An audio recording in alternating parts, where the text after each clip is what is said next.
আমি অসংখ্য ধন্যবাদ জানাই মাননীয় বিরোধী নেতাকে আজকে এই জাতীয় এটা সংকটের বিষয় নিয়ে তিনি আলোচনার প্রস্তাব দিয়েছিলেন, উত্থাপন করেছেন। আমরা শুধু অনুরোধ করেছিলাম মুলতবি প্রস্তাব বাদ দিয়ে 68 বিধিতে আমরা করতে পারি। তো আপনাকেও ধন্যবাদ, আপনারা গ্রহণ করেছেন। তবে এটাকে আমি সংকট বলতে চাই না, শুধু প্রস্তাবের কারণে আমি এখানে সংকট শব্দটা ব্যবহার করলাম, যেহেতু আপনি দেশব্যাপী তীব্র জ্বালানি সংকট বিষয়টা বলেছেন, উল্লেখ করেছেন। আমরা গণতন্ত্রের যাত্রা অব্যাহত রাখবো, আলাপ আলোচনা করব। আলোচনার কেন্দ্রবিন্দু হিসেবে এই মহান জাতীয় সংসদ থাকবে। জাতীয় সংসদের বাইরে কোনো জাতীয় গুরুত্বপূর্ণ ইস্যুতে আলোচনা হোক, সেটা আমাদের কাম্য নয়। যদি সেরকম কোনো পরিস্থিতি সৃষ্টি হয় সেটা অন্য বিষয়। আগে মহান জাতীয় সংসদ ছিল শুধুমাত্র কেন্দ্র, বিন্দু ছিল অন্য জায়গায়, অথবা এটা ছিল বিন্দু, কেন্দ্র ছিল অন্য জায়গায়। কিন্তু আমরা কেন্দ্রবিন্দুটা এখানেই রাখতে চাই। আমি এই জেনারেল আলোচনা এই জন্যই করছি, তথ্যভিত্তিক আলোচনা মাননীয় জ্বালানি প্রতিমন্ত্রী করেছেন এবং মাননীয় জ্বালানি মন্ত্রী করবেন। আমি জিজ্ঞেস করতে চাই, এটা যদি সংকট হয়, জ্বালানির কারণে কি মাননীয় স্পিকার বোরো চাষ ব্যাহত হয়েছে? 14 এপ্রিল পার হয়ে যাওয়ার পরে মাননীয় প্রধানমন্ত্রীর নির্দেশনায় তারপরে সহনীয় মাত্রায় জ্বালানির মূল্য বৃদ্ধি করা হয়েছে, আন্তর্জাতিক বাজারের সাথে কিছুটা সামঞ্জস্য রেখে। আমাদের অর্থনীতি যেহেতু একটা সার্টেন মাত্রা পর্যন্ত সহ্য করতে পারে, সেই রেঞ্জের মধ্যে নিয়ে এসছে এবং জনগণের যাতে দুর্ভোগ সৃষ্টি না হয়, জাতীয় জীবনে যাতে আমরা সংকটে না পড়ি, সেজন্য একটা চেক অ্যান্ড ব্যালেন্স হিসাবে এই জ্বালানি তেলের মূল্য বৃদ্ধি করা হয়েছে। কোথাও 15 টাকা, কোথাও 20 টাকা, কোথাও 25 টাকা। পার্শ্ববর্তী দেশসহ পৃথিবীর বিভিন্ন দেশে কোথাও 50%, কোথাও 100% জ্বালানি তেলের এবং অন্যান্য জ্বালানির মূল্য বৃদ্ধি করা হয়েছে, ইনক্লুডিং ইউনাইটেড স্টেটস। এখন আমাদের প্রশ্ন হলো, কোনো মিল ইন্ডাস্ট্রি বন্ধ হয়েছে কিনা যদি সংকট হয়? কোনো কলকারখানা, চাষাবাদ, বোরো চাষ, স্কুল কলেজ, ব্যবসা বাণিজ্য সব কিছুই স্বাভাবিক চলছে, তাহলে সংকটটা কোথায়? হ্যাঁ, যে সমস্ত বিষয়ে প্রশ্ন উত্থাপিত হয়েছে, কোথাও কালোবাজারি হচ্ছে, কোথাও মজুদ হচ্ছে, কোথাও ধরা পড়ছে, কোথাও পাচার করার বিষয়ে কথা উঠেছে। হ্যাঁ, স্বরাষ্ট্র মন্ত্রণালয়কে অনেকে অঙ্গুলি নির্দেশ করেছে, কি করছে? এগুলো যে ফাইন্ড আউট করলো, এগুলো তো স্বরাষ্ট্র মন্ত্রণালয়ই করেছে। এটা র্যাব করুক, পুলিশ করুক, অন্য বাহিনী করুক, বিজিবি করুক, স্বরাষ্ট্র মন্ত্রণালয়ই তো করেছে। পুলিশের কাজ তো আর জ্বালানি মন্ত্রণালয় করতে পারে না। কিন্তু যেখান থেকে এগুলো উদ্ধার করা হয়েছে, এ সমস্ত মজুদকারী বা কালোবাজারি অথবা অনলাইনে তেল কালোবাজারের যে চক্র, এ বিষয়ে যদি কথা বলতে চাই, একটা ভালো অ্যাটমসফিয়ার বজায় রাখার জন্য আমরা কেউ কোনো রাজনৈতিক দলের কথা বলবো না। কারণ কালোবাজারির পরিচয় কালোবাজারি, দুষ্কৃতিকারীর পরিচয় দুষ্কৃতিকারী। যদি অতীতের মতো আমরা আগের কালচারে ফেরত যাই, যে আপনার রাজনৈতিক দলের এই কর্মী করেছে, বিরোধী দলের এটা করেছে, অমুক এটা করেছে, সেই কালচার তো আমি যেতে চাই না মাননীয় স্পিকার। সুতরাং আমরা এখানে দোষারোপের কোনো রাজনীতি দেখছি না।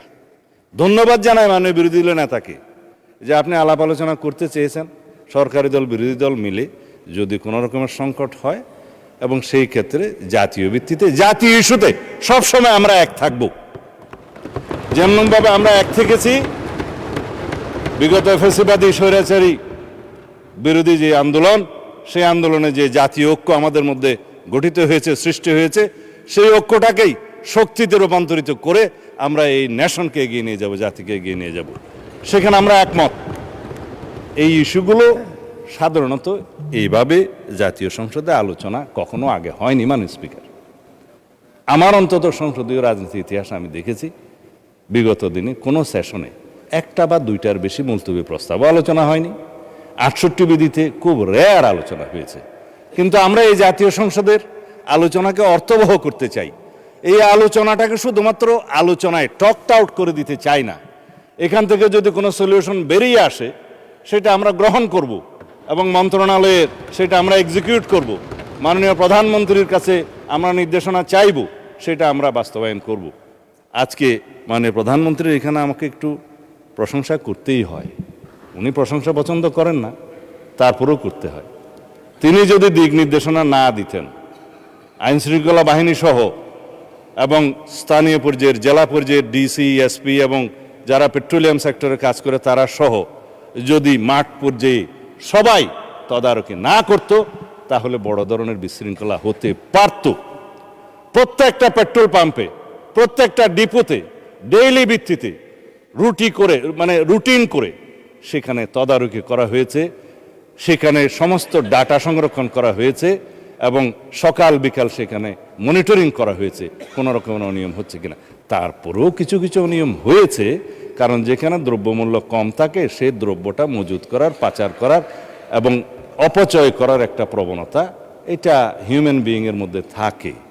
এবং যেগুলো বর্ডার লাইন এরিয়া, ওখানে আপনি দেখবেন একটা ডিম আন্ডাও এই পার থেকে ও পারে যায়। সেটা আমার চাকরি জীবনের অভিজ্ঞতা। যেমন চাঁপাইনবাবগঞ্জে, যেমন নওগাঁতে, বিভিন্ন বর্ডারে তারা এটা স্বাভাবিক ব্যবসাই মনে করে অনেকটা, যে ইদার উদার করে যে মূল্য। আমি আমার চাকরি জীবনে দেখেছি ডিম পাচার হয়ে আসতে বর্ডার থেকে। এখানে ডিমের চাহিদা, যখন ডিসি সাহেব এটা বন্ধ করলেন তখন স্ট্রাইক করে দিল মানুষ, বললে যে এটা তো আমাদের দৈনন্দিন জীবনের চাহিদা মিঠায়। তখন টেকনিক্যালি সেটা অ্যাভয়েড করা গেল। এগুলো আমি ইন্সপায়ার করছি না, এটা স্বাভাবিকভাবে যে দেশের যে বর্ডার এরিয়াতে যা কিছু দ্রব্যমূল্য কম থাকে সেটা পাচার হয়ে যাওয়ার একটা টেন্ডেন্সি থাকে। কিন্তু আমরা সাকসেসফুলি দুই একটি এক্সেপশনাল ঘটনা বাদে আমাদের জ্বালানি তেল বা অন্য কোনো কিছু পেট্রোলিয়াম জিনিস বা সিলিন্ডার কোনো কিছু পাচার হতে দেই নেই সাকসেসফুলি। অবশ্য স্বরাষ্ট্র মন্ত্রণালয়ের কৃতিত্ব কোনো সরকারের সময় কেউ স্বীকার করে না, কারণ যত দোষ নন্দ ঘোষ। এখানেও তাই হয়েছে, যা কিছুই হবে স্বরাষ্ট্র মন্ত্রণালয় কি করে। স্বরাষ্ট্র মন্ত্রণালয় যেই উত্তরাধিকার সূত্রে যা পেয়েছে সেটা আপনারা জানেন। আমরা আইনশৃঙ্খলা পরিস্থিতি আল্লাহর রহমতে সমুন্নত রাখতে সক্ষম হয়েছে এই পর্যন্ত। যেই ইনফ্রাস্ট্রাকচার, যেই জনবল এবং যেই পুলিশ কাঠামো এবং যে আইনশৃঙ্খলা বাহিনীকে নিয়ে আমরা যাত্রা শুরু করেছি, সেই অবস্থায় এর চাইতে বেশি কিছু কি আপনারা আশা করতে পারতেন?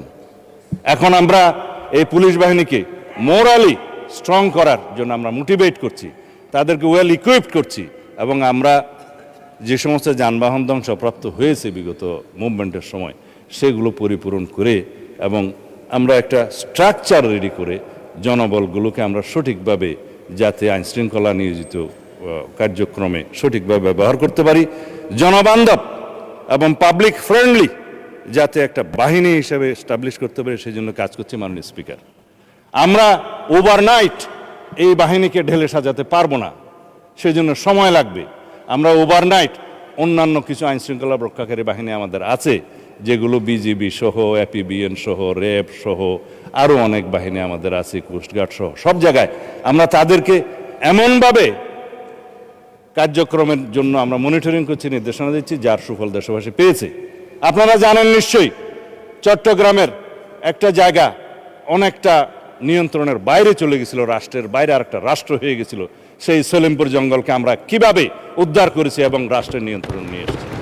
যেখানে র্যাবের অফিসাররা দিনের বেলায় যেতে সাহস করতো না, তাদেরকে হত্যা করা হয়েছে, সেই রকম অঞ্চলকেও আমরা আইন শৃঙ্খলা নিয়ন্ত্রণকারী বাহিনীর কাছে নিয়ে এসেছি। সুশৃঙ্খলভাবে আমরা এখন পরিচালিত করছি। সমস্ত যেগুলো দাগি আসামি সহ আর্মস ক্যাডার যে সমস্ত চট্টগ্রাম এলাকায় ছিল, আপনারা দেখছেন নিউজ পেপারে, তাদের উপরে আমরা কিভাবে অ্যাকশন নিচ্ছি সব কিছু এখানে বলা যায় না তদন্তের স্বার্থে। আপনারা দেখবেন ইনশাআল্লাহ সুন্দরবনে যেভাবে আমরা এখন একটা সুপরিকল্পিতভাবে আমরা যে অপারেশন চালাচ্ছি, যে ইয়েতে সমুদ্র অঞ্চলে যেখানে উৎপাত শুরু হয়ে গেছিল, সেখানে আজকে কোনো উৎপাত নাই। তারপরেও দুই একটা বিচ্ছিন্ন ঘটনা যে ঘটে না তা নয়। যদি সে সমস্ত বিষয় মাননীয় এমপি সাহেবরা এবং স্থানীয় প্রতিনিধিরা আমাদের নলেজে নিয়ে আসে, অবশ্যই আমরা আপনাদের সাথে আলোচনা। মাননীয় মন্ত্রী, শেষ হয়ে থাকলে শেষ হয়েছে নাকি 2 মিনিট সময় চাচ্ছেন? না, যদি আপনার বক্তব্য ধারাবাহিকতা 2 মিনিটের মধ্যে শেষ করেন তাহলে দয়া করে 2 মিনিটস প্লিজ। জি মাননীয় স্পিকার, আর কি বলবো। সুন্দরবন থেকে সলিমপুর জঙ্গল, বর্ডার এরিয়া থেকে সমস্ত জায়গায়, ঢাকার কেন্দ্র থেকে সমস্ত এলাকায়, পেরিফেরি থেকে সেন্টার পর্যন্ত ইনশাআল্লাহ আগামী দিনে আইন শৃঙ্খলা রক্ষা বাহিনীকে আমরা এমনভাবে কর্মকাণ্ডে নিয়োজিত করব আপনাদের সহযোগিতায়। ইনশাআল্লাহ বাংলাদেশে যেটা আমি বলি যে মব কালচার আর থাকবে না, সেটা আমরা অবশ্যই প্রতিষ্ঠা করব।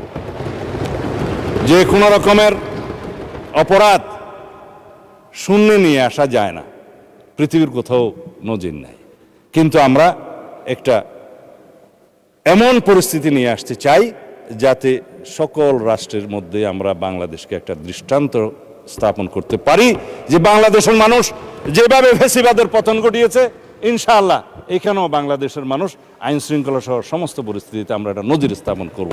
আমি আপনার সময় বাঁচিয়ে দিলাম মাননীয় স্পিকার, আপনি তো অর্ধেক মতো আমার থামায় দিলেন, আমি আর কথা বলতে চাই না। আমি আবারও ধন্যবাদ জানাই আজকের এই আলোচনায় সবাই যারা অংশগ্রহণ করবেন তাদেরকে অগ্রিম, এবং যারা অংশগ্রহণ করেছেন তাদেরকে ধন্যবাদ জানাই। আশা করি আমরা এই অ্যাটমসফিয়ারটা বজায় রাখবো। মাননীয় বিরোধী দলীয় নেতা যদি আবার আলোচনা করেন, অবশ্যই উনি অনেক তথ্য দিবেন।